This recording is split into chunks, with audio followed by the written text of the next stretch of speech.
20 വർഷത്തിന് ശേഷമുള്ള പൃഥ്വിരാജിനെ കുറിച്ചുള്ള ചിത്രം താങ്കൾക്ക് തന്നെ ഒന്ന് പറയാമോ?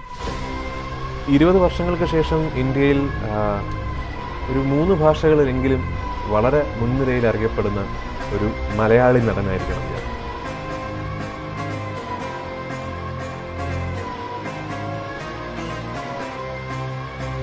ഇരുപത് വർഷങ്ങൾക്ക് ശേഷം വളരെ സജീവമായി നല്ല സിനിമകൾ നിർമ്മിക്കുകയും നല്ല കമേഴ്ഷ്യൽ സിനിമകൾ പ്രേക്ഷകർക്ക് മുന്നിലെത്തിക്കുകയും ചെയ്യുന്ന ഒരു പ്രൊഡക്ഷൻ ഹൗസ് റൺ ചെയ്യുന്ന ഒരു ഫിലിം കമ്പനിയുടെ ഉടമസ്ഥനായിരിക്കണം ഞാൻ. എനിക്ക് വളരെ വളരെ താല്പര്യം തോന്നുന്ന പ്രമേയങ്ങൾ മാത്രം സിനിമാ രൂപത്തിലേക്ക് എത്തിക്കുന്ന ഒരു സിനിമാ സംവിധായകനായിരിക്കണം ഞാൻ.